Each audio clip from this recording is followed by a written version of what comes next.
Hi guys, welcome back to a new video. Welcome back to my channel and welcome to my hospital management video. আজকে আমি আবার চলে এসেছি একটা hospital management related video নিয়ে। তোমরা যারা আমার চ্যানেলে নতুন তাদেরকে জানাই হাই, আমার নাম পারো অ্যান্ড ওয়েলকাম টু লাভলি পারো ব্লগস। আমি বেসিক্যালি ব্লগ ভিডিও বানাই, বাট আমি আমার সাবস্ক্রাইবারদের রিকোয়েস্টে হসপিটাল ম্যানেজমেন্ট রিলেটেড ভিডিওস বানানো স্টার্ট করেছি। আর ভিডিওর প্রথমে বলে দিই, আমি একজন হসপিটাল ম্যানেজমেন্টের স্টুডেন্ট। আমার প্রায় 1 ইয়ারের মতো এই ইন্ডাস্ট্রিতে এক্সপিরিয়েন্স হয়েছে আপাতত। আর আমার 1 ইয়ার এক্সপিরিয়েন্স হলেও আমি যাদের সাথে থাকি না থাকি তাদের প্রায় 10-12 বছরের এক্সপিরিয়েন্স আছে। আর আমি হসপিটাল ম্যানেজমেন্ট করছি এরকম অনেকজনকে চিনি জানিও। আমি যেহেতু হসপিটাল ইন্ডাস্ট্রিতে আছি, আমি হসপিটাল ম্যানেজমেন্ট সম্পর্কে জানি, আর আমি তো এই কোর্সেরই স্টুডেন্ট। তো আজকে যে টপিকটা নিয়ে আমি আলোচনা করব সেটা হচ্ছে ইংলিশ। মানে এই যে একটা ছোট্ট ব্যাপারটাকে আমি অনেকগুলো ভিডিওতে এক্সপ্লেন করেছি, ঠিক আছে? ইংলিশ নিয়ে অনেকগুলো ভিডিওতে এক্সপ্লেন করেছি যে হসপিটাল ম্যানেজমেন্টে ইংলিশটা কীরকম কী না হ্যান তেন আমি অনেক ভিডিওতে আলোচনা করেছি। বাট তাও তোমাদের অনেক কোয়েশ্চেন, আমার অনেক সাবস্ক্রাইবার আছে যাদের সাথে আমি ইনস্টাগ্রামে কথা বলি, ঠিক আছে? আমাকে যেই সাবস্ক্রাইবারই মেসেজ করে আমি তাদের সবার সাথে ইনস্টাগ্রামে কথা বলি। তো ওখানে আমাকে যতজন হয়েছে, আমি যদি বলি 90% আমাকে জিজ্ঞেস করেছে ইংলিশের ব্যাপারে। কারণ আমি দেখেছি বেশিরভাগ স্টুডেন্ট বেঙ্গলি মিডিয়াম বা আর্টসের স্টুডেন্ট। আমিও বলে দিই, আমিও বাংলা মিডিয়ামের স্টুডেন্ট এবং আর্টসের স্টুডেন্ট। তো এখানে হসপিটাল ম্যানেজমেন্টের স্টাডিটা যদি বলি, গোটাটা ইংলিশে। হসপিটাল ম্যানেজমেন্টের স্টাডিটা গোটাটা ইংলিশে, যখন ক্লাসে লেকচার দেবে সেটাও ইংলিশে। বাট আমি একটা বলবো যে বেসিক ইংলিশটা তোমরা একটু জেনে রাখো। বেসিক ইংলিশ, যেমন যদি কলেজে পড়ছো তাহলে tell me about yourself, এই কোয়েশ্চেনটা করবেই। লাইক সেলফ ইন্ট্রোডাকশন যেটাকে বলে। তো সেলফ ইন্ট্রোডাকশন আমাদের আমি যখন কলেজে উঠেছি, তো যতগুলো টিচার এসেছে ততবার একবার করে সেলফ ইন্ট্রোডাকশন নিয়েছে। একই টিচার 2বার করে নিয়েছে সেলফ ইন্ট্রোডাকশন। তো সে সেলফ ইন্ট্রোডাকশনের জন্য ইংলিশ তো লাগবেই, বাট একটু কনফিডেন্ট হতে হবে। একটু ইংলিশ ভুলভাল বলো কিন্তু কনফিডেন্টলি বলো। এবার আমি একটু বলি ইংলিশটা, যদি আমি আরও একটু এক্সপ্লেন করি, তো তোমাদের যাদের ভীষণ ভয় আছে যে ইংলিশ নিয়ে, ইংলিশে কী করে পড়াশোনা আর করবো না করবো, তাদেরকে আমি বলি যে কোনো ভয়ের কিছু নেই। আমিও বাংলা মিডিয়ামের, আমিও আর্টসের স্টুডেন্ট, আমার ইংলিশে কিচ্ছু প্রবলেম হচ্ছে না, বিশ্বাস করো। আর হসপিটাল ম্যানেজমেন্টের যে পড়াশোনাটা সেটা মোটেও অতটা শক্ত না। যেটা তুমি ভাবছো যে হসপিটাল ম্যানেজমেন্টে পড়াশোনাটা শক্ত বা এরকম কিছু যদি তোমার ধারণা থেকে থাকে, তাহলে এটা পুরোপুরি ভুল। হসপিটাল ম্যানেজমেন্টের পড়াশোনাটা শক্ত না। আমি প্রায় অনেকগুলো ভিডিওতে এই নিয়ে বলেছি যে হসপিটাল ম্যানেজমেন্ট জিনিসটাতে না পড়াশোনাটা চাপের না, কিন্তু যে কাজটা আছে সেটা কিন্তু একটু চাপের। আমি কাজ নিয়েও একটা এক্সপ্লেন ভিডিও বানিয়েছি, তো তোমরা ওটা চাইলে দেখতে পারো। বাট আমি বলবো হসপিটাল ম্যানেজমেন্টে যে পড়াশোনাটা সেটা মোটেও শক্ত না, খুবই ইজি। বাট গোটাটা ইংলিশে, কারণ আর একটু বেসিক ইংলিশ জানলেই হবে, জানো তো। কারণ তুমি দেখো আমার যে একটা ভিডিও আছে হসপিটাল ম্যানেজমেন্ট বুকস নিয়ে, হসপিটাল ম্যানেজমেন্টের বই সম্বন্ধে হসপিটাল ম্যানেজমেন্টের বই সম্বন্ধে আমি একটা ভিডিও বানিয়েছিলাম, তোমরা দেখবে হসপিটাল ম্যানেজমেন্ট বুকস। তো তোমরা ওই ভিডিওটাতে দেখতে পাবে যে আমার নোট আর সব কিছু ইংলিশে। এবার অত বড় বড় নোট না মুখস্থ করা যায় না, সিরিয়াসলি। তো একটা বেসিক নলেজ থাকলে না, হয়তো পয়েন্টগুলো পড়ে নিলে এবার নিজে ইংলিশেরটা বানিয়ে বানিয়ে লিখে দিলে, খুব সোজা হোক শক্ত হোক ভুলভালই লেখো, কিন্তু ইংলিশে একটা লিখে দিলে এনাফ হয়ে যাবে, পাস করে যাবে। পাস করাটাই ম্যাটার করে। ভালো রেজাল্ট কলেজে উঠে কিছু হয় না, কলেজে ভালো রেজাল্টে কিছু করা হয় না।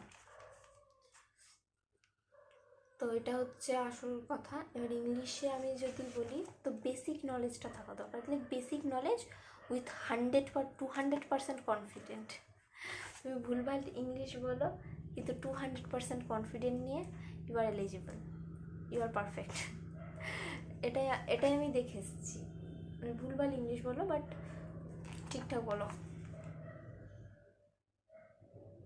কি একটা বললাম আমি, ভুলভাল ইংলিশ বলো বাট কনফিডেন্টলি বলো, ঠিক আছে?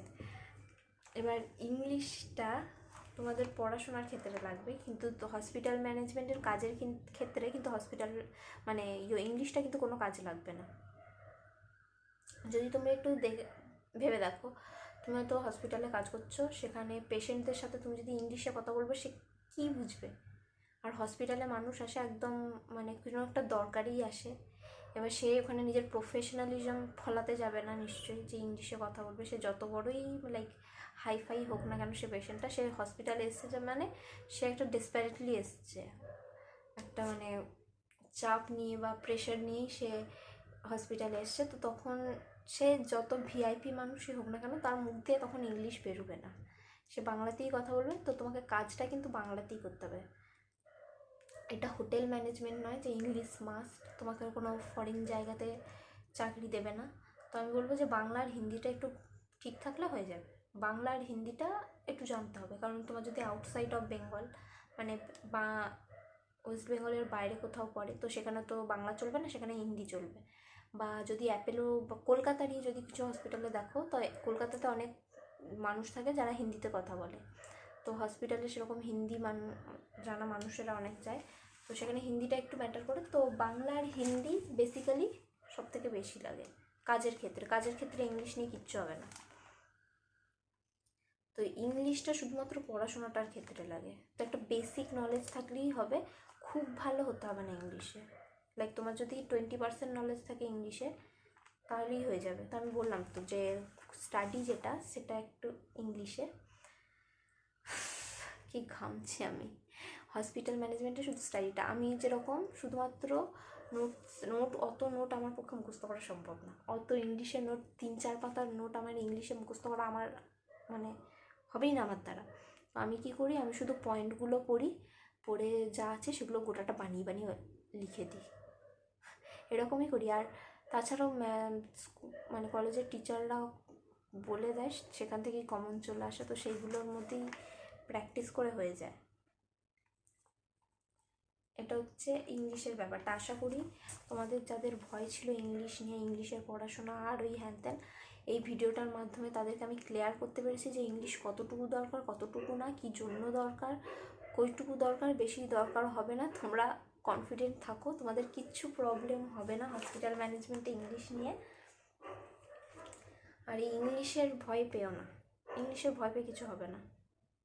ইংলিশটা তুমি যেহেতু বেঙ্গলিতে, তোমার এই বাংলাটাই কাজে লাগবে, বাংলা আর একটু হিন্দি, ব্যাস, আর কিচ্ছু লাগবে না। ইংলিশ নলেজটা তোমার কিচ্ছু লাগবে না, শুধু পড়াশোনাটাতে। তো আজকের এই ভিডিওটা এইটুকুই, আশা করি তোমাদের ভালো লেগেছে। আর আমি হসপিটাল ম্যানেজমেন্ট রিলেটেড অনেক ভিডিওস আগে বানিয়েছি, ভবিষ্যতেও অনেক ভিডিওস বানাবো। তো তোমরা যদি ইন্টারেস্টেড থেকে থাকো, তো অবশ্যই আমার চ্যানেলটাকে সাবস্ক্রাইব করে নিও, কারণ আমি এরপরেও আরও অনেক ভিডিও বানাবো হসপিটাল ম্যানেজমেন্ট রিলেটেড। আর তোমাদের যদি কোনো কোয়েশ্চেন থেকে থাকে, তো অবশ্যই আমাকে কমেন্টে জানিও, আমি কমেন্টে সবাইকেই রিপ্লাই করি। আর যদি একটু বেশি মানে এক্সপ্লেন করার মতো কোয়েশ্চেন হয়, তাহলে আমাকে অবশ্যই ইনস্টাগ্রামে মেসেজ করো। আমার ডেসক্রিপশন বক্সে বা কমেন্ট বক্সে আমি আমার ইনস্টাগ্রাম লিঙ্ক দিয়ে দেবো, সেখান থেকে তোমরা আমাকে ইনস্টাগ্রামে মেসেজ করতে পারো। কেমন? আমাকে ইনস্টাগ্রামে মেসেজ করে দাও, আমি তোমাদেরকে ইনস্টাগ্রামে রিপ্লাই করে দেবো। আমি ইনস্টাগ্রামে সবাইকে রিপ্লাই করি। আমার অনেক সাবস্ক্রাইবারদের সাথে কথা হয়, তোমরা যদি জানো, তো আমার কোনো যাদের সাথে আমার কথা হয় সেরকম কেউ যদি দেখে থাকো, তো অবশ্যই কমেন্ট করে জানিয়ে দিও তো এদেরকে যে আমি ইনস্টাগ্রামে কথা বলি। আমি ইনস্টাগ্রামে অনেক, আমাকে যারাই আমার সাবস্ক্রাইবাররা মেসেজ করে, আমি তাদের সবাইকে রিপ্লাই করি। আমার বেশ ভালো লাগে আমার সাবস্ক্রাইবারদের সাথে কথা বলতে, ওরা বেশ একটা সুইট সুইট ফিল আসে।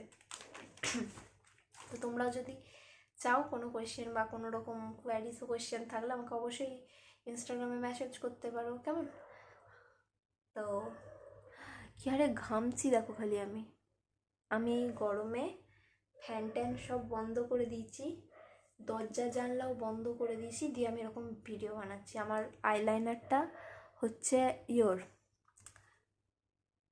এই যে টিপটা, এটা আইলাইনারের, পুরো ঘেমে পুরো ঝরে পড়ে যাচ্ছে দেখো খালি, এত গরম। তো তাও আমি এই গরমে তোমাদের জন্য ভিডিও বানাচ্ছি, কতটা হার্ড ওয়ার্ক করছি আমি তোমাদের জন্য। তো অবশ্যই আমার চ্যানেলটাকে সাবস্ক্রাইব করে দাও, আর যারা আমার ভিডিও দেখো তারা অবশ্যই জানো যে আমি এরকমই বক বক করি, কেমন আমি একটু বেশি কথা বলি। যাই হোক, এটাও একটু মেনে নাও। আর আজকের ভিডিওটা এইটুকুই, টাটা, সাবস্ক্রাইব।